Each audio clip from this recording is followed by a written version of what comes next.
Kita sambut dengan tepuk tangan paling bahagia untuk Kang Jaya Setia Budi.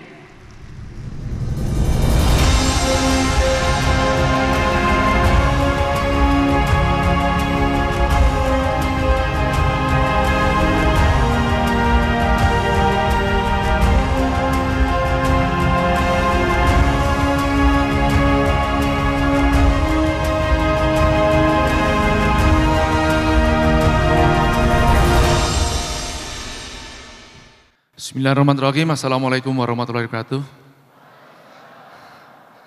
Alhamdulillahirrabbilalamin. Wassalatu wassalamu ala sayyidina Muhammadin wa ala alihi washabihi ajmain, amma ba'du. Terima kasih untuk saudara dan guru saya Coach Ridwan Abadi yang sudah mengundang ke sini. Ini kalau bukan karena beliau mungkin saya tidak menyempatkan kemari. Karena saya ini sorotannya kenceng banget nih. Lampu sorotnya. Karena sejak 16 Februari kemarin saya belum balik rumah. Jadi tanggal 16 Februari saya berangkat ke Hong Kong. Habis itu pulang dari Hong Kong ke mana? Ke Jakarta. Saya akhirnya minta anak istri untuk ngumpul di Jakarta, nyusul di Jakarta karena besoknya sudah ada acara lagi, roadshow mulai di Jakarta, kemudian ke Medan, Medan Semarang, Semarang Surabaya, saya baru kemari. Ini pun saya harus pulang, teman-teman mohon maaf, saya kepengen banget sebetulnya seharian sama teman-teman, tapi nggak dikasih izin tentu aja kalau seharian ya. Nanti yang lain nggak bicara dong. Terus yang kedua, istri saya besok ulang tahun, jadi saya harus pulang malam hari ini. Makanya waktu saya mepetin ini, waktu saya cuma 1 jam seperempat paling maksimum. Saya harus berangkat ke stasiun dan balik ke Bandung. Sudah jadi Bang Toyib kelamaan. Baik. Gak lama-lama, saya mau ngasih materi yang gak berat dikit supaya teman-teman berpikir panjang, jauh ke depan, larinya kemana. Oke, dan ngaca sekarang yang teman-teman lakuin sekarang ini ternyata belum ada apa-apanya dibandingkan kompetitor-kompetitor globalis kita. Ya, kapitalis-kapitalis global, antek-antek dajjal. Ngomongnya langsung dajjal nih pagi-pagi ya. Nah, saya sudah tanya duluan, ini kira-kira yang ikut peserta ini siapa sih? Kebanyakan rata-rata katanya omsetnya udah miliaran per tahun ya, atau mungkin miliaran per bulan. Kalau gitu saya ngomong yang lebih gede lagi. Ini berbicara uang yang lebih besar jauh, tapi bukan kita yang menguasai masalahnya. Nah, semalam saya dengan Ustadz EN sempat makan malam, terus kita ngobrolin apa? Tentang ancaman-ancaman kartelisasi.com. Ya. Nah, ini yang mau saya omongin hari ini. Salah satunya nih, kalau mereka berhasil ya, sekarang sudah berhasil. Mereka contohnya ya, TikTok digabungkan dengan TikTok Shop, oke, atau dengan Tokopedia, itu bisa membuat satu algoritma yang sederhana. Sederhana saya katakan, orang yang soleh dimiskinkan atau susah kaya, orang yang keblinger bisa dikayakan. Loh, gimana logikanya? Sederhana. Yang namanya traffic sudah dikuasai oleh mereka, digabungkan sama marketplace. Artinya ketahuan dong, yang tukang joget-joget doang, yang postingannya ale-ale, betul? Yang postingannya flexing, pamer-pamer, nggak sesuai tadi kan sama karakternya dari SBC kan? Ya, nah itu yang di-endorse gede-gedean dikasih traffic. Artinya mereka bisa berjualan dengan mudah. Tapi yang mungkin yang postingannya syariah, parenting yang baik-baik, jualan susah. Benar? Nah, inilah kita sudah dalam masa penjajahan. Paham ya? Nah, ini sudah lama sebetulnya ini terjadi. Sudah lama mereka masuk menjadi trojan di tempat kita, tapi kita nggak terasa. Pemerintah terasa nggak? Saya nggak tahu. Tapi saya lebih baik tidak berbicara tentang masalah pemerintah. Apa yang bisa kita rajut sama pemerintah bisa kita rajut. Tapi harusnya kesadaran itu lahir dari bawah. Nah, ini yang mau saya bicarakan. Siap? Oke, saya mulai dari satu hal. Apa yang disebut namanya ekosistem? Ini nggak masuk ya? Oh, Sebentar ya.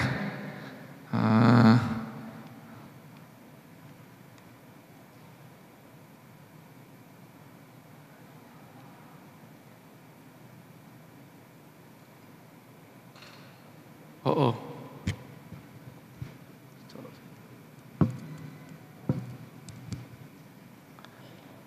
Nah, cek. Nah, ekosistem itu sesuatu yang sebetulnya terjadi simbiosis mutualisme atau dari kita untuk kita, gampangnya seperti gitu.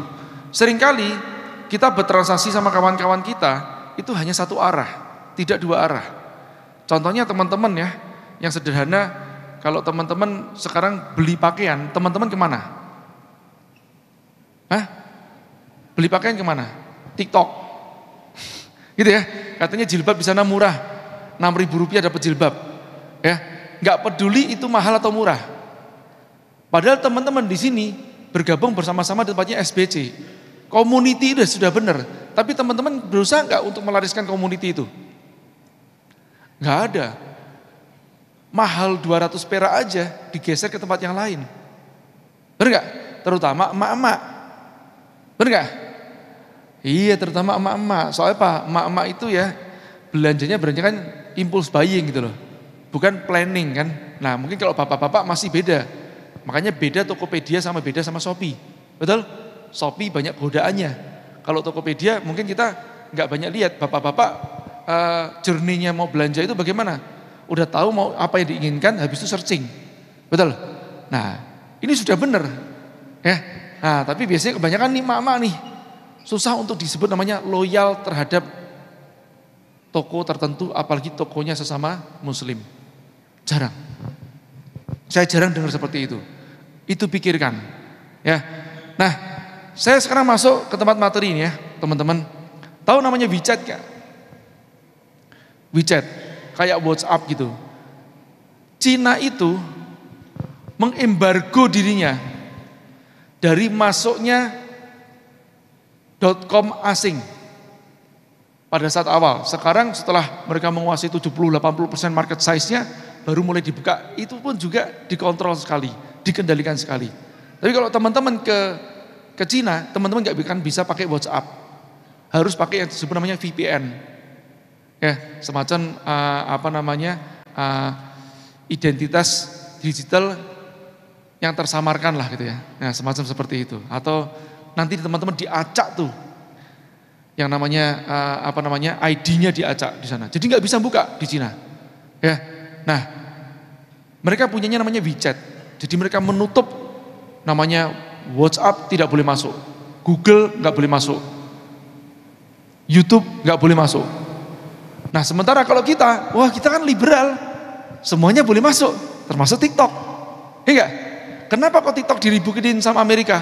Karena Amerika ngerti itu berbahaya buat mereka. Apa? Traffic. Apa? Informasi. Apa? Behaviornya teman-teman. Behaviornya teman-teman nih. Ya, teman-teman ngekliknya apa? Nge-like-nya apa? Komennya apa? Ataupun nggak usah nge-like, ngeklik komen tapi stay di situ. Ya kan? Scroll, diem di situ. Scroll, diem di situ. Itu sudah sama saja algoritma. Makanya pada saat kampanye pilpres ya, yang seperti gini paling gampang dikuasai. Ngerti ya? Ketahuan karakternya. Jika Anda biasa follow ini, maka karakternya seperti itu. Kalau dikasih postingan seperti ini, dia komentarnya seperti ini, maka karakternya seperti itu. Ketahuan. Ini yang disebut namanya persuadable, orang yang mudah dipersuasi. Paham ya?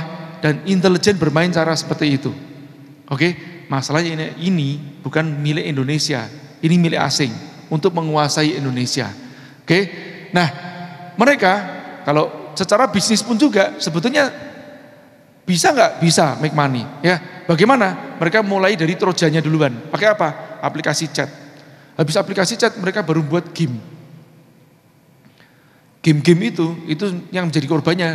Ya di Indonesia termasuk terbanyak, sampai diresmikan jadi e-sport. Hati-hati dengan kata-kata e-sport ini. Sport apanya? Jempolnya? Otaknya? Kita nggak berbicara masalah potensi bisnisnya berapa, tapi masalah merusak otaknya kita. Dan sebetulnya Cina sudah menyadari hal itu. Akhirnya mulai dikendalikan yang namanya sport game itu. Termasuk dari Korea tidak diizinkan masuk ke Cina. Kenapa? Karena dari game itu juga ternyata itu ada unsur penggeseran baik ideologi ataupun cara kerja otak kita, hormonal kita. Saya begitu lihat TikTok, saya nggak pakai TikTok ya Bapak Ibu, tapi saya wajib lihat. Saya begitu lihat sebentar, wah gila ini algoritmanya, gila nih. Ini ngerusak otak, saya bilang gitu. Saya langsung lihat, wah ngerusak otak nih. Kenapa? Ini ngerusak generasi. Orang-orang tidak akan sabaran nantinya. Generasi 15 detik loh. Generasi scroll. Kayak gini nih contohnya, nonton seperti gini, Bapak Ibu, terutama ibu-ibu, kalau bisa betah 1 jam nggak megang HP, saya hitungin jempol.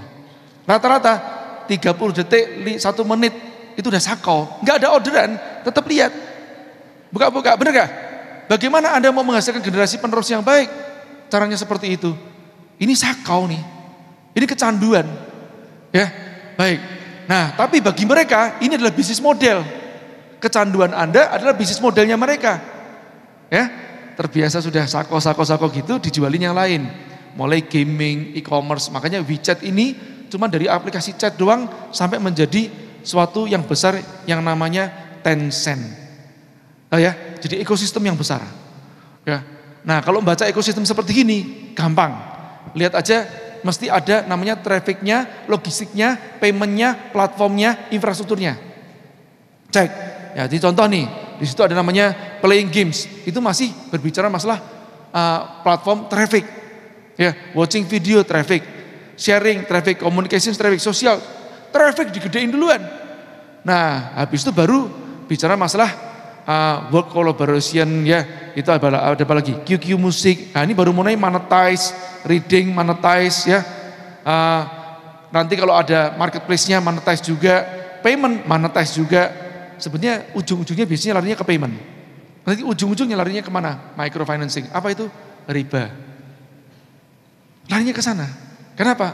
Itu buat merusak perut kita. Makan sesuatu yang haram. Betul? Saya lanjutkan. Nah, intinya di traffic dahulu, jualan kemudian. Ya. Nah, nggak berhenti sampai di situ. Ini yang gede-gede terjadi juga nih, ya. Ada namanya Baidu, Tencent sama Alibaba. Itu 3 raksasanya. Jadi bisnis modelnya sederhana. Yang pertama mereka punya core bisnis yang kelihatannya bisnis padahal nggak bisnis. Biasanya nggak make money di situ, nggak buat duit di situ, atau nggak berlebih. Makanya seperti sekarang Goto atau Gojeknya, Gojek ini kemarin masih dikabarkan rugi per 1 bulan 1 triliun dan sudah rugi 80 triliun. Rugi Mas Yan, defisit. Makanya Bapak Ibu sekarang digenjot, betul? Bukan 20% lagi, 36%. Kalau nggak ngikut promo tenggelam. Iya tak? Nah, Tokopedia, alhamdulillah, innailahi, barusan dibeli sama TikTok. 75% sahamnya. Sekarang resmi Goto, Gojek sama Tokopedia, ownernya Indonesia, sing sak gede-gedenya itu, ya besar-besarnya kurang dari 3% saja. Pemiliknya Indonesia. Makanya ini disebut karya PT Karya Anak Bangsa yang bukan milik bangsa ini lagi. Nah itu. Saya udah ngomong ini udah lama loh. Ya, PT Karya Anak Bangsa yang bukan milik bangsa ini lagi. Beneran toh? Ya. Nah, jadi gini cara kerjanya mereka. Mereka membuat namanya trojannya duluan. Search engine, advertising, gaming, communication, e-commerce. Itu dibuat trojannya. Bu, mau beli barang murah enggak? Sini masuk sini. Pak, mau jual murah enggak? Jual murah enggak mau lah. Enggak. Saya subsidi. Harga Bapak berapa harganya? 100.000 rupiah. Saya jualin 80.000. Lah, ya saya rugi dong. Saya bayar sama Bapak tetap 80.000. Tetap 100.000. Saya jualin ke ibu-ibu 80.000. Ibu-ibu mau plus ongkos kirim gratis, cashback, pulangnya disangoni. Kan gitu. Mau. Nah dari sinilah mulai para pengusaha-pengusaha ya itu masuk ke tempat jaringnya mereka. Ya. Nah, masuk. Nanti perlahan-lahan baru naikin dikit-dikit. Pelanan baru naikin dikit-dikit. Atau dibanting-banting harganya sama yang lain. Betul? Ya, yang penting apa? Mereka kompetisi tetap naik terus. Apa? Valuasinya. Naik terus, naik terus, naik terus. Ya, yang jadi korban siapa? Ya ini ekosistemnya dirusak. Yang tadinya jualan offline ada, sekarang jualan offline udah nggak ada lagi. Mereka lupa cara berjualan offline itu bagaimana. Mereka lupa cara melayani customer yang baik bagaimana. Oke, nanti mau melayani customer, baca baik-baik. Jangan tanya apa yang sudah dijelaskan. Wah, kan gitu kan. Benar nggak? Nah, itu yang terjadi seperti sekarang. Oke, lanjut ya. Mereka using big data jadi mereka menggunakan big data, ini udah masuk datanya dibaca.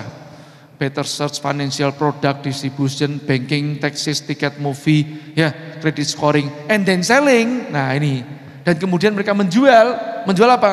Nah ini, kalau Baidu mutual fund based on search information. Jadi kayak bisa iklan, ya, iklan-iklan kayak AdSense begitu juga. Nah kalau Tencent jualan apa? Dia cross product financial, ya, product distribution. Nah ini larinya ke sana. Nah ini Alibaba yang paling sering kita tahu kan? Dia jual apa? Nah, itu lending product based on shopping history. Dia jualan, selain produknya dia jualan apa? Microfinance. Ujung-ujungnya akan ke sana. Ujung-ujungnya akan ke sana. Nah, kita nggak ngeh tentang hal ini. Kalau Bapak Ibu nggak ngeh tentang hal ini, wajar. Wong banyak yang level CEO, direksi pun juga nggak ngeh tentang hal ini. Sekarang masih apa? Kerjasamanya transaksional. Sementara di luar sana kerjasamanya sudah sangat advance, sangat maju. Tuh, ini screenshot tahun berapa ya? 2015 kali, 2014 kali. Ya, sekarang jauh lebih besar lagi. Tapi saya suka yang gambaran ini supaya mudah gambarinya. Yang sebelah sana adalah hulu, sebelah sini adalah hilir. Oke? Nah, baik, perhatikan baik-baik. Tadi saya mengatakan traffic logistik payment platform. Di situ semuanya sudah ada. Infrastruktur di bawahnya. Ya, infrastrukturnya apa? Teknologi, data, tim. Ya, Alibaba Cloud lah gampangnya seperti itu. Yang di atasnya ada namanya logistik infrastruktur. Social network itu trafficnya. Oke, digital entertainment. Alibaba aja sudah ngiklan, membiayai film-film. Seperti apa? Mission Impossible, ya. Nah, itu larinya ke sana, ya. Nah di sebelah kiri itu ada, kiri atasnya ada namanya financial, ya tadi itu microfinance-nya. Kalau di bawahnya itu marketplace-nya. Mereka bangun itu, sekarang jauh lebih besar. Ya, nah ini Tencent jadi seperti ini, Alibaba jadi seperti ini. Besar, bangunnya ekosistem. Kita masih sibuk gontok-gontokan, ribut satu sama lain, benar nggak? Cebong kampret sudah tidak ada. Ya, sudah tidak ada lagi, tapi masih gontok-gontokan juga nih ya. Saya nggak ngerti. Istilahnya sekarang apa sih? Saya nggak ngikutin. Ya, pokoknya saya mau cari bagaimana kita bisa bersatu. Itu tuh aja. Baik siapa? Baik kepada mungkin orang-orang saudara-saudara kita yang tidak sependapat dalam pilihan kita kemarin itu. Kenapa? Banyak yang nggak ngerti Bapak Ibu. Banyak yang nggak ngerti. Paham ya? Saya satu rumah aja berbeda coblosannya. Kalau saya coblosnya gimana? Saya enggak memilih. Saya adalah petugas partai. Jadi saya ngikutin guru saya, istiqorohnya seperti apa, saya nyoblos itu. Ya, suatu saat pernah yang sebelum-sebelumnya istiqorohnya ternyata tidak baik dua-duanya. Terus disuruh nyoblos dua-duanya. Ya tak coblos dua-duanya, saya enggak peduli. Paling gampang. Kalau saya enak. Kenapa? Saya serahkan sama guru saya saja yang lebih paham. Oke? Jalur komando saya jelas. Ya. Nah, ini Biden, tahu nggak Biden sebenarnya siapa? TikTok. TikTok sudah sebesar ini sebetulnya. Masuk ke Indonesia cuman trojannya doang. Nanti di belakang, ya itu baru muntut nanti itu di belakang. Muntut satu persatu di belakang, ya. Masuk ke tempat kita satu persatu. Oke? Nah, yang namanya perang di Indonesia ini sebetulnya sekarang ya ini perangnya, penjajahannya sudah bukan penjajahan dalam bentuk fisik.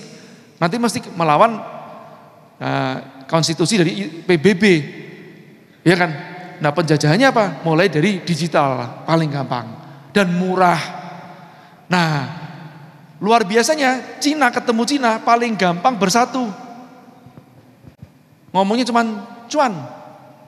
Bahasanya satu, cuan. Cuannya piro. Makanya Tencent, Baidu, Alibaba ini bersatu membangun ekosistem yang besar.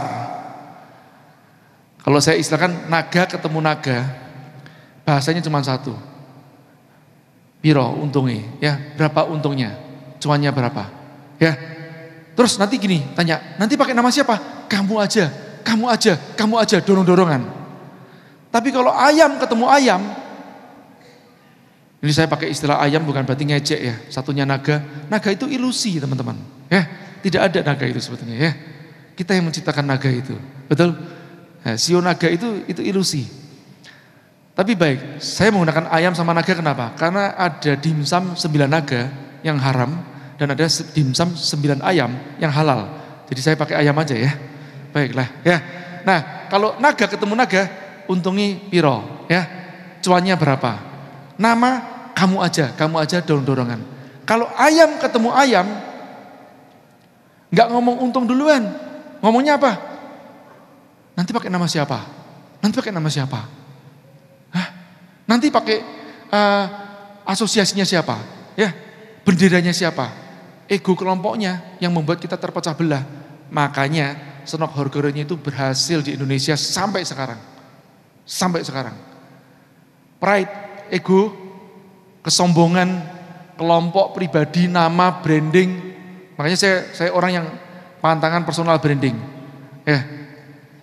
Personal brand beda sama personal branding. Kalau udah ngomong branding itu aktivitas. Nah akhirnya apa nanti? Anda akhirnya kayak wah nggak mau kalah, nggak. Kalau kita bicara masalah orientasi tujuan, kita harus mengalahkan ego kita. Makanya naga ketemu ayam cocok. Kenapa? Karena kalau naga bilang ketemu sama ayam, untungnya berapa? Ayam bilang pakai nama siapa? Naga bilang pakai namamu aja, untungnya buat aku. Ya kan? Makanya sekarang para naga itu di belakangnya para ayam. Ngerti gak? Konglomerat sekarang pasca 98 itu di belakang semuanya itu naga-naga. Di depannya orang-orang pribumi. Nah, saya kalau ngomong pribumi di sini Anda mau sakit hati sama saya? Nah, ya saya sipit secara biologis. Oke? Jadi saya secara biologis saya naga. Tapi secara ideologis saya ayam. Makanya saya bisa memahami teman-teman. Oke, ya lanjut. Nah itu mereka membentuk jauh lebih besar dan saling ketergantungan. Membangun ekosistem yang besar. Untuk apa? Negara Cina. Diasporanya negara Cina itu, para naga itu. Makanya sebenarnya Indonesia hati-hati dengan invasi dari Cina. Ini bukan Cina etnis Tionghoa seperti kayak saya yang ada di Indonesia. Tidak, Cina negara. Ini yang teman-teman harus tahu. Hati-hati ya. Oke, saya lanjutkan. Nah, kalau di sisi barat ada juga, ada. Tapi ya itu kembali lagi, enggak secanggih Cina. Cina membangunnya luar biasa. Kalau di barat ya ada yang namanya Google yang besar sama Apple. Tapi enggak semasif Cina. Kenapa? Karena Cina punya populasi. Ya. Dan Cina punya etos kerja yang susah ditandingi. Cina sama Jepang. Oke, susah etos kerjanya tandingi. Kalau kita sebentar-sebentar camping, sebentar-sebentar camping, sebentar-sebentar camping. Benar enggak? Enggak tahan. Benar? Sebentar-sebentar celebrate, liburan, healing. Makanya saya dulu pas di Batam ya, ngasih namanya training soft skill itu nggak laku. Di perusahaan di Muka Kuning di Batam, yang kebanyakan perusahaan Jepang. Kenapa? Dia tanya, what is soft skill? Motivation, what is motivation? Ya, dia tanya gitu, kenapa? Karena di Jepang itu lahirnya, sudah termotivasi. Ngerti ya? Nggak ada namanya, saya lagi down, nggak ada. Mau healing, ya itu diketawain Anda di Jepang. Nggak ada. DNA mereka sudah terlatih sebagai petarung, pejuang. Ngerti gak? Nah, saya pun juga merasakan seperti itu. Dari leluhur-leluhur saya merasakan kayak fire gitu ya. Kayak susah untuk berhenti. Saya nggak bisa membedakan antara Senin, Selasa, Rabu, Kamis, Jumat, Sabtu, Minggu. Saya nggak ngerti hari. Saya ngertinya tanggal, makanya saya tanya tanggal, sebut tanggal aja. Saya nggak ingat hari. Kadang-kadang saya kalau ngechat sama tim saya juga, loh ini kok sepi banget nih, kemana semuanya? Hah, pada nggak kerja ya? Mas, hari Minggu mas. Oh iya, hari Minggu ya. Ngerti ya? Saking ya kita nggak membedakan antara liburan sama kerja. Tapi saat libur, ya libur gitu aja. Saat kerja, ya tadi kerja terus. Ya, apakah itu nggak work life balance? Saya mau tanya, para pejuang-pejuang zaman dulu itu work life balance nggak? Ayo, para sahabat ditugaskan sama Rasulullah ada yang 2 tahun bahkan menjadi musafir terus, ninggalin keluarganya, work life balance nggak? Kita dalam kondisi perang tahu, ya mikir balance apa? Ya, nah hati-hati itu, ya. Nah ini Goto sudah masuk ke Indonesia, ya dengan ekosistem yang sangat besar, on demand-nya, mobilitas dan logistik tadi kan, gaya hidup, hiburan, makanan, bahan makanan. Jadi makanan, bahan makanan, loh kok bisa? Ya karena sudah terbaca yang beli sayuran berapa banyak, beli daging berapa banyak.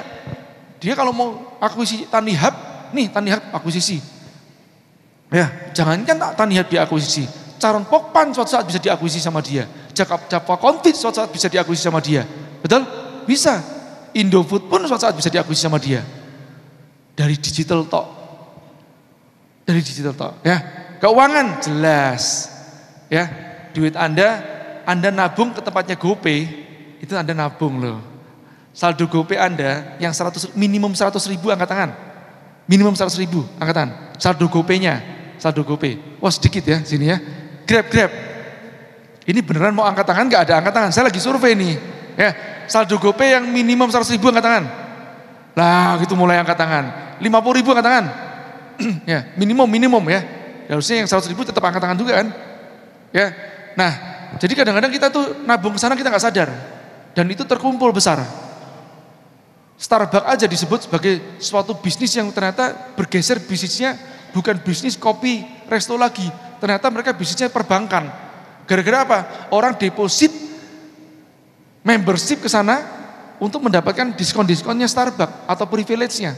Saking besar tuh jadi puluhan triliun, ratusan triliun, ya dibukalah banknya mereka. Ya sama, Anda deposit itu akhirnya dibuka Bank Jago. Ampun Bank Jago, lah itu dari mereka. Oke, nah e-commerce jelas ya, marketplace ya, solusi bisnis layanan jelas ya. Cloud kitchen sekarang udah ada di mana-mana. Sekarang kalau yang namanya mau nyuap orang pakai data aja, gampang dibuatin data, dibuatin apa? Bisnis model pakai data. Data apa? Data penjualan martabak se-Indonesia. Nah gitu kan. Nah nyuapnya bagaimana? Nyuapnya saya bukain suatu unit usaha martabak. Kenapa? Karena saya punya data martabak penjualan terbesarnya jam berapa saja. Oke. Varian rasanya apa? Harganya rata-rata berapa? Titik-titiknya di mana saja. Ya, ketahuan. Kenapa? Dari 3 juta penjualan martabak per bulan se-Indonesia di tahun 2017-an. Nah, tapi kan itu masih butuh buka cabang-cabang dong, nggak usah ada cloud kitchen, beres. Nah, tapi nanti gimana? Terus harus ngiklan segala? Nggak usah, langsung saya kasih rating paling atas 5, di searching naik duluan. Pokoknya saya set market share Anda 10%. 10% udah sebulan 5 miliar loh untungnya. Nah, masa? Tapi 5 miliar buat saya seorang pejabat tinggi di Indonesia nggak cukup dong. Tenang. Ya, ini masih permulaan. Nanti kan Anda dibangunin bisnis seperti ini. Nah, saya kan nggak bisa nyuap Anda secara langsung. Nanti ini divaluasikan, dibeli sama venture capital. Nah, saya lewat venture capital nyuci uangnya itu ke situ, Anda dapat langsung sekian ratus miliar. Oke, masuk akal. Ya, dan itu baru satu perusahaan martabak. Bagaimana kalau ayam gepreknya juga iya, nasi gorengnya juga iya. Ya, saya ajakin teman-teman ya ngomong tinggian dikit, ya biar nggak ribut yang kecil-kecil terus buat rebutan. Oke, lanjut. Jadi ingat ya, membangun ekosistem itu bukan sekedar kerjasama proyekan, tapi meresmikan ikatan jangka panjang kita. Kita resmikan. Saya dulu belasan tahun yang lalu, mungkin 20 tahunan yang lalu, saya sudah punya cita-cita. Suatu saat aku kepingin merger sama teman-teman menjadi holding yang besar. Saya udah bilang katakan begitu. Ya, jadi artinya apa? Ayo kita tukar-tukaran saham. Supaya apa? Kita saling mutualisme. Oke? Nah, bukan kita beli atau bangun sendiri satu persatu, enggak. Merger aja. Enak buat holding barengan. Ya kan? Entah bentuknya koperasi kah atau apakah. Silakan. Nah, sekarang solusinya bagaimana? Saya akan mulai dari buku ini. Buku saya yang keempat tadi belum disebut nih, Fondasi Bisnis Berkah. Fondasi Bisnis Berkah itu intinya apa sih? Intinya melawan kapitalisme. Ya, inilah value-value kapitalisme. Kita harus terus berinovasi jika ingin menang. Menangnya sama siapa? Ingat, menangnya sama siapa? Winner takes all, lainnya jadi jongos. Nah, boleh gak kita menang? Ya harus menang kepada siapa? Terhadap siapa? Terhadap teman-teman kita. Seruangan ini cakar-cakaran, Squid Game, bunuh-bunuhan buat dapetin makanan. Tahu Squid Game gak? Film Squid Game itu loh, Korea, itu sebenarnya dibuat untuk sindiran kapitalis. Film itu sejarahnya dibuat untuk sindiran kapitalisme. Ya, nah kita nggak merasa tersindir, cuma nonton itu sebagai suatu, oh iya itu film apa gitu ya, hiburannya lucu, gitu aja selesai, sadis gitu selesai.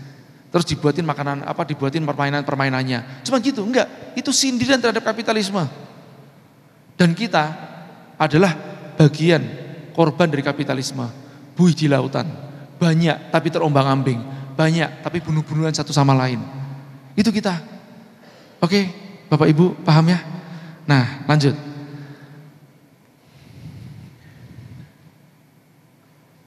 Sebentar ya. Nah, saya tuliskan dalam buku saya bahwa fondasi kapitalis itu ada 4 paling besar. Yang pertama, keserakahan. Nggak pernah ada cukupnya, maunya lebih terus. Yang kedua, materialisme. Apa sih budaya materialisme ini? Nah, udah mulai sakot ya. Apa materialisme ini? Nah, jadi gini loh, Bapak Ibu yang nonton video, film apa bukan video. Nonton atau follow akun-akun selebgram mungkin ya, influencer mungkin. Betul? Dipamer-pamerin, flexing yang terus Bapak Ibu kepengin juga, aku bisa jadi seperti dia juga. Dia yang seperti apa? Aku pengen sukses seperti dia. Dia yang kayak apa? Nah, dia yang punya materi. Dia yang punya popularitas. Betul? Nah, itu yang namanya materialisme. Kita disuruh atau digiring untuk mencintai dunia. Sementara kapitalis yang asli seperti Mark Zuckerberg, dia hidupnya sederhana. Betul? Iya. Kenapa? Karena dia ngerti yang menciptakan kapitalis adalah mereka. Yang menciptakan materialis adalah mereka. Supaya Anda berlomba-lomba untuk mengejar dunia. Oke? Nah, yang ketiga, konsumsi berlebih. Konsumsi berlebih ini selain merusak bumi, juga membuat Anda tidak pernah cukup. Pakaian nggak cukup, ada model baru. Makanya yang jualan fashion hati-hati juga nih. Pas jualan fashion coba dikasih peringatan kayak rokok. Setiap pakaian yang Anda beli menyumbang kehancuran kepada bumi. Wah, loh, Mas, mana ada yang buat seperti ini? Ada, namanya Patagonia. Justru malah orang barat yang buat seperti ini. Dan dia menyumbangkan 98% sahamnya, kepemilikannya, untuk yayasan yang memperbaiki bumi, melestarikan bumi. Ya, makanya dia berkata, now the earth is the stakeholder. Jadi earth ini bukan stakeholder, shareholder. Jadi sekarang bumi ini adalah pemegang sahamnya. Dia bilang seperti gitu. Dia bagikan lagi. Dan dia setiap orang mau beli dia omongin duluan.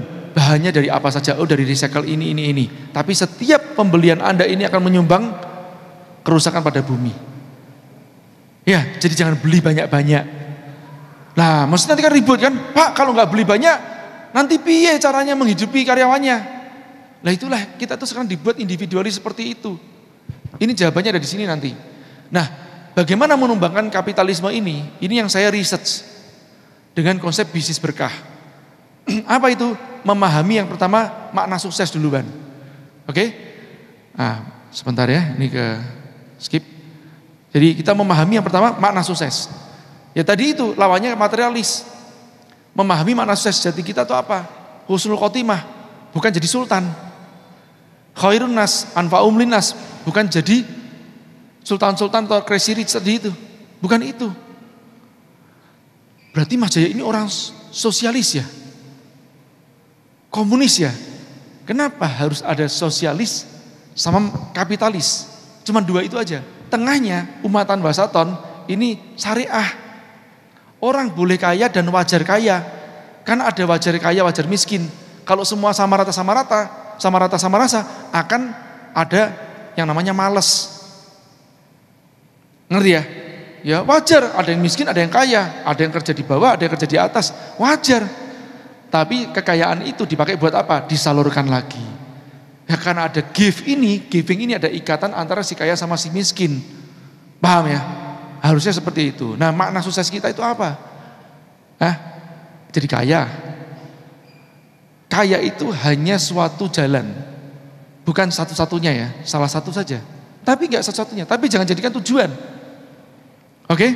Nah, dari situ kita memahami kalau kaya pun juga tidak berfoya-foya. Kenapa? Angka cukupnya dikecilin, qanaah. Tadi hidup bersahaja. Ya enggak? Nah, teman-teman di sini punya panutannya Coach Ridwan. Tapi enggak niru Coach Ridwan, mobilnya bermewah-mewah. Ya? Sepatu pakaiannya bermewah-mewah. Beliaunya sendiri biasa-biasa saja. Ayo, saya tanya. Padahal sebenarnya beliaunya ya kalau naik Alphard ya sudah pantas lah ya. Tapi masih pakai H1. Nah, itu saya malah appreciate di situ. Tapi kalau beliau naik Alphard, ya nggak salah, sudah wajar. Wong keliling dakwah kemana-mana kok. Kita pun juga kontribusi memberikan sesuatu yang buat guru kita. Yo beliin Alphard, beliin Velfire. Karena apa? Guru kami Abi Ihya Ulumuddin bolak-balik Surabaya Malang, itu Surabaya Pujon ya. Itu setiap minggu sekali ya, bolak-balik selama 30 tahun lebih. Ya, nah pantas untuk mendapatkan mobil untuk dakwah. Nah kita dakwah kagak, pamer iya. Iya enggak? Oke, ya ini pahami. Saya lanjutkan.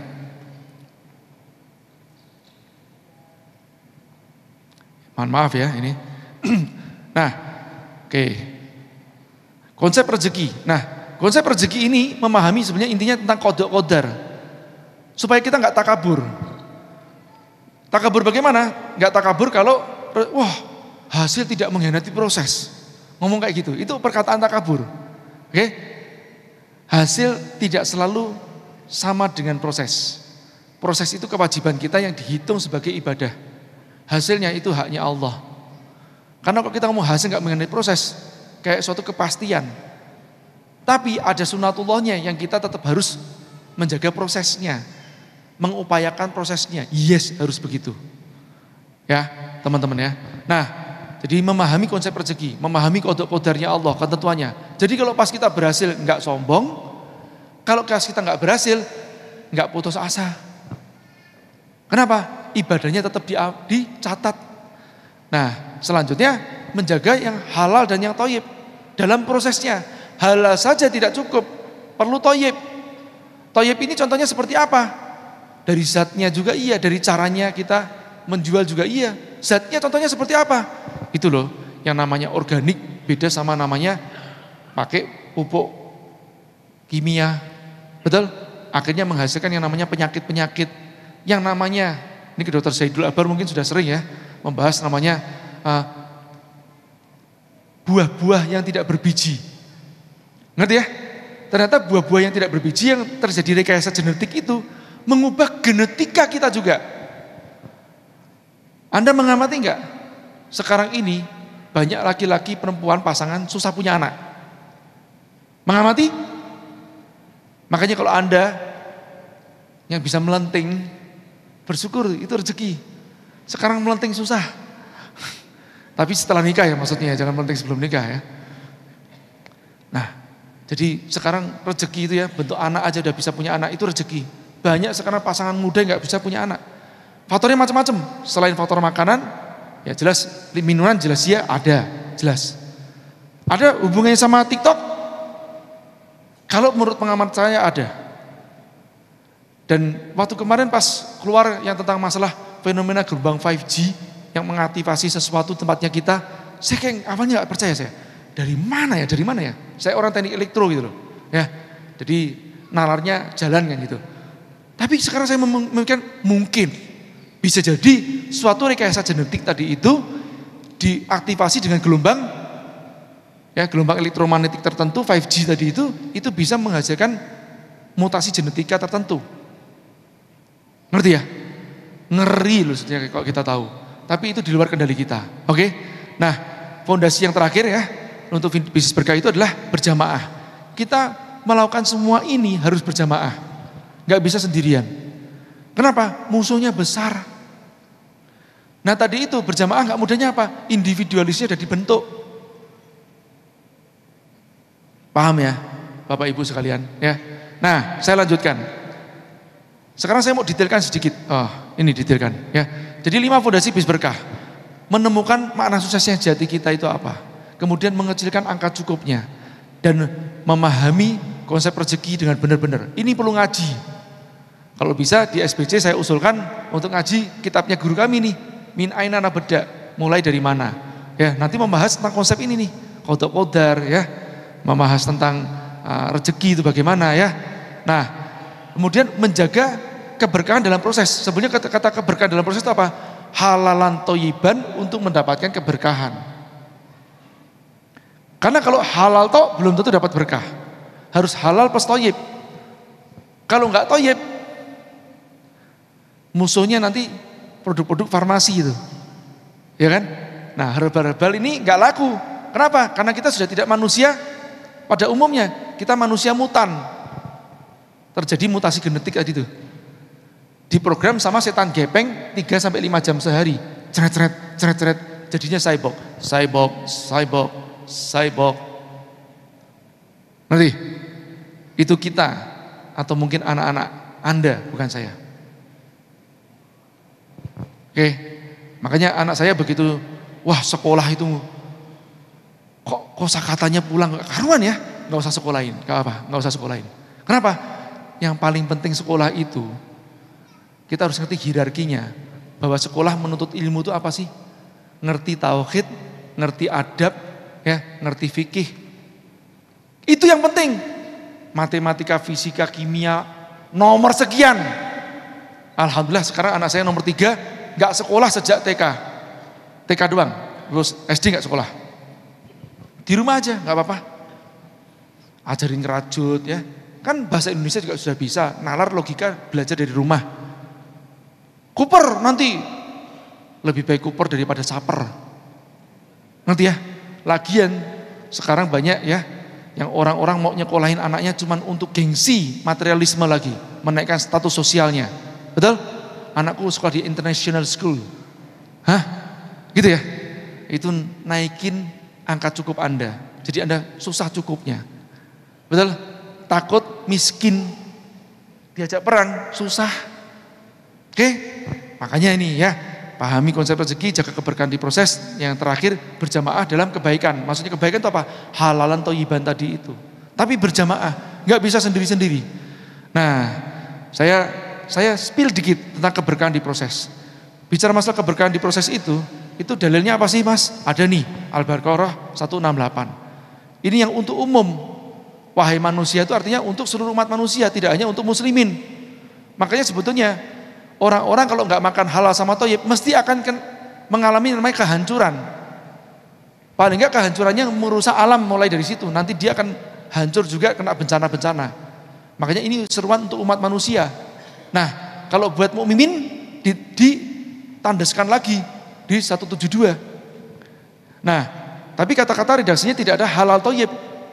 Redaksinya makanlah apa-apa yang baik. Tahu nggak maksudnya yang baik? Yang toyib. Karena kalau toyib pasti halal. Kalau halal belum tentu toyib. Jadi kasta toyib ini di atasnya. Oke? Nah, kita lanjut. Toyib apanya? Toyib zatnya, toyib prosesnya, toyib menjualnya, toyib kadarnya. Kadarnya juga iya. Kalau teman-teman sekarang kebanyakan vitamin C, mencret. Betul gak? Nah sama juga, kebanyakan pakaian, merusak lingkungan. Kebanyakan paketan, jejak karbon. Itu mak-mak tuh, jarang keluar pasar. Betul? Tapi paketnya gak berhenti-berhenti. Iya gak? Scroll ke, hati-hati nganggur, check out. Nganggur, check out. Ya. Saya tuh ngeliat istri saya kan, di rumah itu kan, nyetel apa sih? Yang itu kamu nyetel apa sih? Oh, TikTok Shop, TikTok Live. Kok TikTok Live, apa namanya? Shopee Live. Kan kamu kan kadang nggak nonton juga, ya nggak apa-apa, senang aja dengerin aja gitu loh. Wah ini yang bahaya nih, ya kan? Tahu-tahu check out. Barang penuh di mana-mana, betul? Pernah suatu saat saya tanya gini, yang ini speaker apaan nih? Kamu beli speaker gini? Iya itu lagi murah, promo. Tahu nggak kualitasnya kayak apa? Ya tapi lagi murah aja di bawah berapa? Cuma 20.000, 10.000. Ya nggak masalah gitu, tahu nyampah tahu. Ngerti nggak? Ini nyampah tahu nggak? Sampah plastik ini. Paham ya? Jadi nggak selesai sampai halal aja, tapi juga toyibnya juga iya. Nah zatnya juga dimulai dari situ. Makanya kalau kita menjaga pertanian, peternakan, perikanan terpadu organik, kluster produksi ramah lingkungan, ini dijaga di hulunya, di hilirnya. Kita nggak perlu obat-obatan banyak-banyak. Habatus sauda cukup sama bekam. Kenapa? Karena kita manusia. Ya begitu makan sampah plastik, makan non organik, makan pupuk-pupuk non organik, nah itu baru kita perlu produk pasangan, namanya farmasi. Nah makanya apa? Ya orang terkaya di dunia investnya di farmasi. Oke, lanjut ya. Nah termasuk ini cara menjual.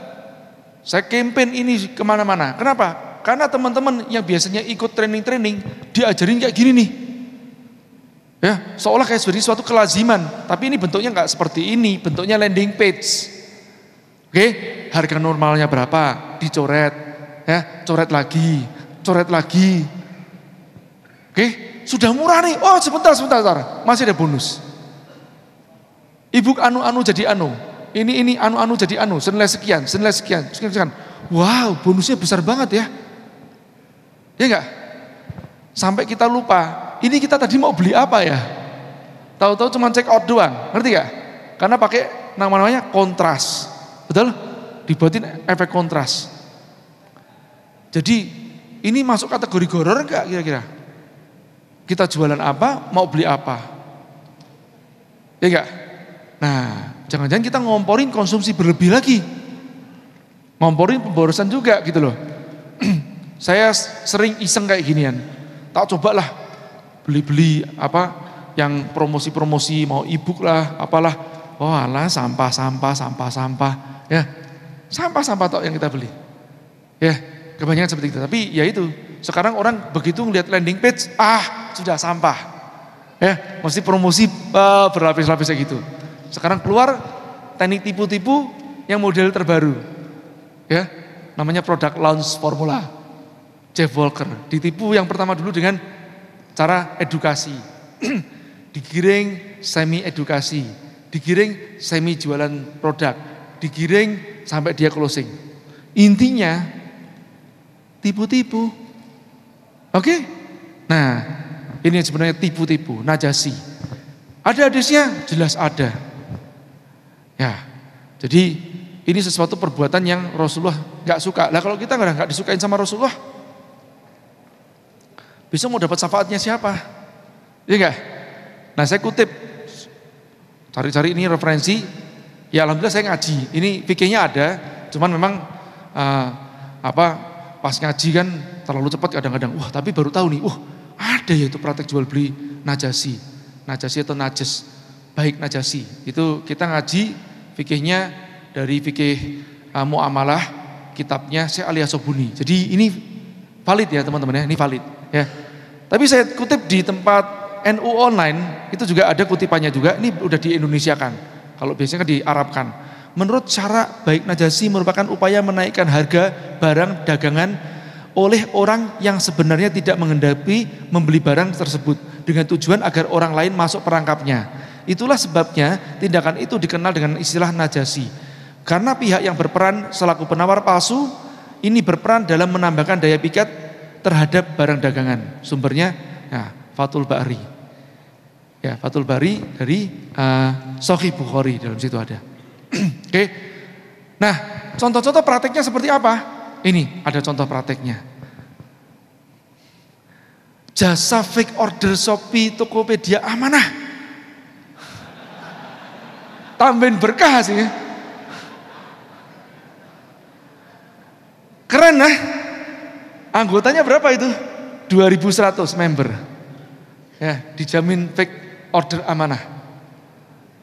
Ya, teman-teman yang sekecil-kecilnya seperti apa? Pas posting terus ngasih tahu sama timnya. Nanti kamu komentar ya, mau ambil yang merah, ambil yang hijau, yang biru. Itu juga arah-arah mengarah kepada namanya najasi. Tipu daya, paham gak? Bapak Ibu mau gak ditipu daya seperti itu? Kalau gak mau jangan ikutin aliran sesat seperti itu. Kemarin ada yang ngajarin unfollow dia, blok, report. Ngerti ya? Nah ini gak sengaja, oh iya, waduh mas, kemarin diajarin seperti itu mas. Dan orangnya syariah loh mas, ngajarin sedekah juga loh mas. Ya enggak? Saya pernah pas diomong kayak gini, saya bilang gini loh. Emangnya kamu bisa mensucikan wudumu dengan air kencing? Ya, airnya udah kotor duluan. Emang bisa? Niat baik juga harus dengan cara yang baik. Ya teman-teman ya. Ya, oke lah. Sekarang saya masuk penutup. Kita berbicara masalah berjamaah dalam menjemput keberkahan. Nah, ini fenomena UKM susah bertumbuh. Setiap UKM itu dibentuk individualisnya. Di kota-kota kita ini kalau orang nggak ngerti ya, nggak sadar. Oh, iya mas ya, bisnis sekarang tuh lebih mudah, tapi berkembangnya susah juga. Tapi semakin mudahnya bisnis itu, sekarang mas banting-bantingan juga. Ada nggak yang mengalami seperti itu? Merasa nggak? Ada? Nah, Anda tahu nih bisnis model kanvas? Nah, sudah diajarin semuanya kan? Sama Coach Ridwan kan? Nah, jadi kan yang sebelah kiri itu apa sebelah kiri?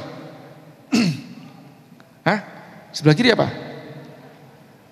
Key partnership, sebelah kanannya activity, terus bawahnya dan seterusnya lah ya. Oke, banyak.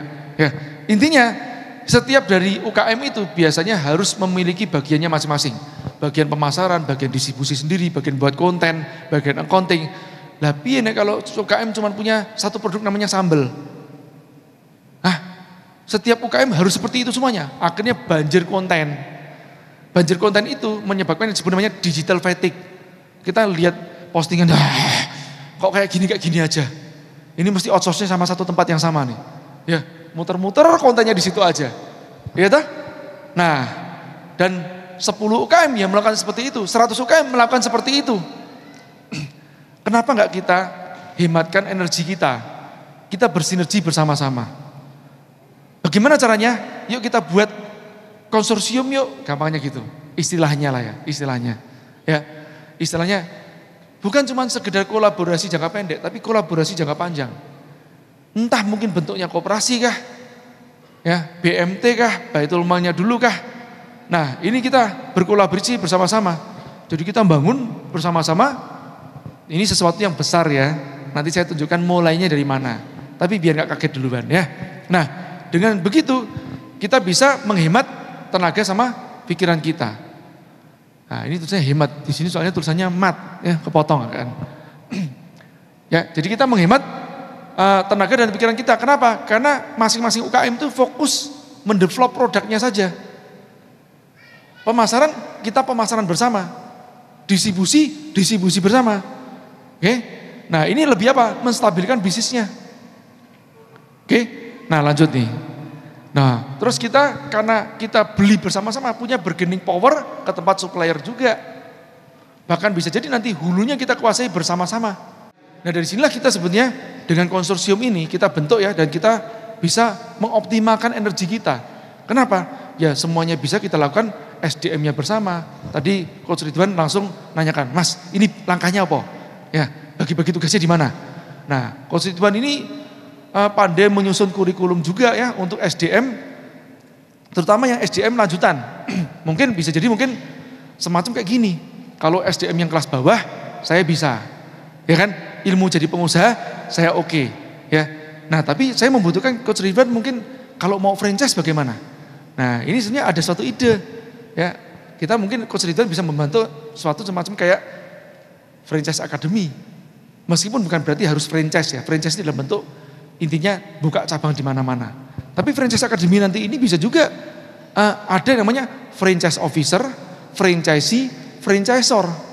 Jadi sekolahnya para franchisor, sekolahnya franchise officer, yang officer-officernya, calon-calon manajernya, sama franchise untuk franchisee-nya. Yang ngambil franchise pun juga harus dapat pendidikannya meskipun cuma 3 hari.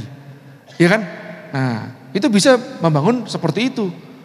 Kenapa? Karena UKM itu pas mau scale up problemnya di manpower. Iya enggak? Dulu rekrutnya asal-asalan. Sekarang trainingnya ngerti. Maksud setiap kali satu UKM yang mau scale up harus punya lembaga training sendiri. Enggak, kita punya lembaga training bersama-sama. Ya. Nah, bahkan kita sudah mulai inisiasi. Ya. Nah, ini saya lagi approach BMT sebetulnya. Lagi cari BMT. Enggak usah BMT yang banyak-banyak. Kalau teman-teman punya informasi boleh. Mas, saya kenal Mas. Ini punyanya om saya Mas. BMT 10 cabang. Nah, ayo mau bergabung bersama-sama kita. Dan orangnya filantropis, punya dana yang cukup besar buat perang. Perang melawan siapa? Melawan kapitalis. Ya. Nah, kita bangun nih ekosistemnya. Seperti ini. Bahkan nanti suatu saat produksinya pun crowd production. Produksinya crowd. Bisa produksi bersama. Lebih murah.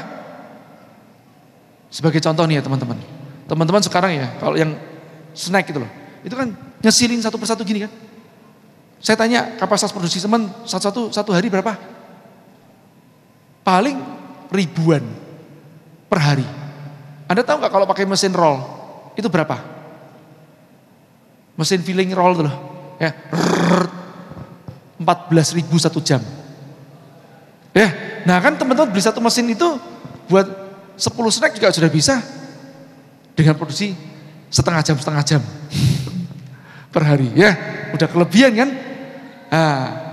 Nah nanti yang punya pabrik packaging atau kalau enggak kita urunan bersama-sama beli pabrik packagingnya juga barengan.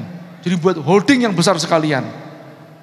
Atau hal-hal yang menyangkut hajat hidup orang banyak dikuasai oleh konsorsium. Ya, nah kapitalis punya konsorsium, kok kita nggak boleh punya konsorsium? Ini bukan makar ini mahar. Ya, langkah awalnya bagaimana? Nah kalau saya akan mulai dari hulu duluan, hilir duluan, kuasai hilirnya duluan. Ini contoh nih pemasaran bersama. Tadi saya katakan, jangan setiap orang harus punya konten kreator sendiri, enggak, outsource aja. Nah ini kita sudah mulai membentuk yang namanya mix. Kita sebenarnya mix kenapa? Untuk mewakili namanya marketing mix. Ya, nah, apa ya? Kontennya, ayo kita merekrut teman-teman yang jago konten. Kalau ada, Mas, aku biasa buat konten, Mas, outsourcing konten, sini gabung, barengan. Nanti kalau satu orang kan maksimum cuma bisa megang 5, maksimum 10. Nah, kita perbanyak sekolah konten. Tapi yang konten beneran, jangan konten-konten yang alay-alay doang. Ya, nah nanti supaya apa? Suatu saat kalau kita punya konten yang banyak itu, dan yang kalau bisa yang berdurasi agak panjang-panjangan untuk YouTube. Ya, nah ini kita bisa membuat kayak YouTube sendiri. Oke, nah, jadi teman-teman jadi outsourcing konten sama trainer konten, outsourcing ads sama trainer ads. Terus database dikelola bersama-sama.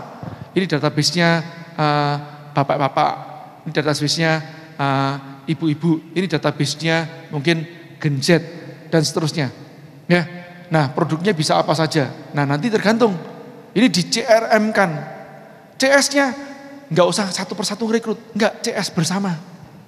Produknya difunnelkan, dibuatin long tail-nya. Oh ini buat user acquisition, iklanin ini duluan, masuk database-nya. Cross sell pakai ini, cross sell pakai ini. Ya, tawarin ini, tawarin kontennya, tawarin yang lain lagi. Atau algoritmanya pakai konten. Kalau dia searching materi tentang parenting, kasih buku parenting. Kalau searching tentang belajar sholat, kasih iklan sarung, kasih iklan kupluk. Ya, lagi hijrah, kasih iklan jilbab. Ya, nah seperti itu. Ya kan? Nah, mereka juga buat seperti itu, kita buat seperti itu tandingannya. Oke, dan ini yang gak mudah, distribusi. Selama ini kita gak menguasai distribusi. Yang namanya Le Minerale bisa nyalip Aqua atau bersaing dengan Aqua, cuman gara-gara dia memenangkan distribusi. Secara iklan saya nggak tahu, nggak nonton iklan lagi. Secara kemasan dan logo jelek banget, tidak memenuhi syarat buat saya. Ya jelek logonya, tapi distribusi dia menang di mana-mana. Oke, nah kalau kita bisa menguasai distribusi, ya sebetulnya distribusi itu termasuk menguatkan brand juga iya. Yang jelas apa? Akuisisi usernya. Oke, di tempat-tempat yang bolong-bolong kompetitor tidak ada. Nah, ini harus ada orang yang memegang distribusi. Ini saya masih mengencourage alumni kita, namanya Gazan ya, sekarang mentor juga. Gazan yang punya Zanana, saya bilang gini, Zan, masa sih setiap orang yang punya snack, dia mungkin punya snack cuma satu macam atau apa, tapi enak. Dia harus ngikutin milestone-mu, membangun tim sales distribution sendiri. Boleh nggak numpang punyamu aja? Kamu namakan punyamu konspirasi snack. Saya bilang begitu sama dia. Ya, konspirasi snack. Nah nanti bisa jadi konspirasi tidak hanya snack. Ya kan? Nah teman-teman konspirasi fashion. Supaya apa? Bisa buka tempat display di satu kota barengan. Ya kan? Nah konspirasi fashion, konspirasi apalagi foodnya, ya kan? Nah, Ustadz Lukman itu punya 100 lebih titik distribusi infak beras. Udah bangun itu. Saya juga bilang, Ustadz, tambahin jangan buat infak doang, buat distribusi ke tempat muslimin. Jadi biar kita beli berasnya itu sumbernya jelas, perlahan di replace ke yang organik, dicariin tempat-tempat terdekatnya. Tapi kan organik mahal. Enggak. Sekarang kalau beras Anda teman-teman beli berapa? Harganya 15.000 mungkin. Beras yang biasa, organik tinggal tambah 3.000-an rupiah. Tapi distribusinya kan butuh ongkos, disubsidi sama infak. Nah ini yang jarang kita berpikir gitu. Harusnya disubsidi sama infak. Kenapa? Supaya kita bisa menang sampai mencapai economy of scale. Baru infaknya di replace perlahan-lahan. Kita sudah menguasai titik distribusinya. Ya, nggak mudah untuk melakukan hal seperti ini. Ini PR besar. Oke, nah rambu-rambunya ini nih, 7 hal ini nih. Kita sasarannya itu lebih penting dibandingkan peran kita atau ego kita. Kita harus fokus ke sasaran. Pokoknya kalau untuk tujuan bersama yang besar, ayo. Ya, saya siap melunturkan ego saya. Ya, bahkan nggak usah pakai nama saya. Mau pakai nama SBC, mau pakai nama siapa? Saya Naga. Ya, iya kan? Tapi nggak mikir cuan lagi, ya cuan jangka panjang. Makanya end game saya itu membangun ekosistem ya yang mandiri, yang rahmatan ilil alamin. Ya, nah ini ya. Yang kedua, jaga stabilitas nih, fokus membangun keberlangsungan jangka panjang, tidak berpikir jangka pendek. Kita cuma mikirnya transaksional jangka pendek, terus ngalah berkah nih. Kenapa? Yaitu kalau kita bersatu, kita berjamaah dalam kebaikan, Allah berjanji akan menurunkan keberkahan dari langit dan bumi. Kenapa? Nalarnya aja kalau kita menjaga alam, alam akan menjaga kita. Kalau kita ngerusak alam, kiamat-kiamat kecil itu akan timbul tempatnya kita. Bencana-bencana itu. Terus gotong royong, kita sering mencibir suku Badui sebagai primitif. Kita sendiri barbar. Ya enggak? Nah, mereka ngerti yang namanya gotong royong itu seperti apa. Ngerti namanya persaudaraan seperti apa. Oke? Nah, tulus dalam berbagi, bukan cuma bulus ada maunya. Ngerti ya? Harus dimulai dari give without expecting in return. Mulai dari itu duluan, ngasih. Nanti saya dapat apa? Enggak usah mikir dapat. Nah, sampai bola salju nanti ini bergulir. Nah, yang terakhir nih, ekosistem itu harus saling melariskan, simbiosis mutualisme. Ya. Oke, dari saya sekian. Ada pertanyaan enggak ya? Ada ini boleh ada tanya jawab atau tidak? Tidak ada? Cukup ya. Teman-teman, oh ya saya harus pulang juga nih. Saya kalau nggak pulang nih ketinggalan kereta nih ya. Saya sebenarnya pengen lebih berlama-lama. Mudah-mudahan kita ada kesempatan lagi, entah nanti di forum online ataupun offline lagi pun juga, colek aja saya. Pokoknya gini, teman-teman SBC itu bersaudara sama teman-teman UB. Gitu aja. Terima kasih, sekian. Wassalamualaikum warahmatullahi wabarakatuh. Waalaikumsalam warahmatullahi wabarakatuh. Tepuk tangan paling bahagia untuk Kang Jaya Setiabudi.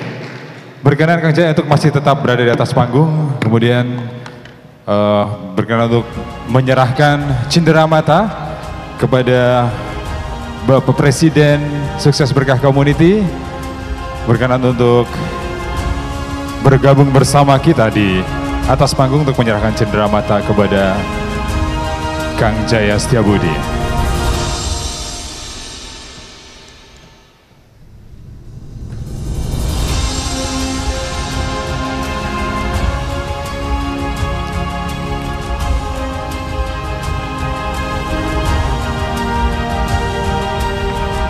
Iya, pelakat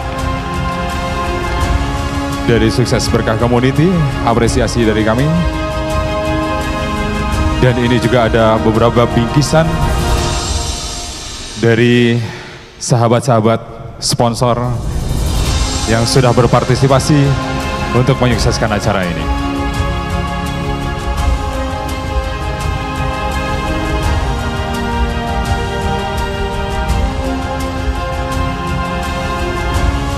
Baik, sekali lagi tepuk tangan paling bahagia untuk Kang Jaya Setiabudi. Wow, Masya Allah, Masya Allah.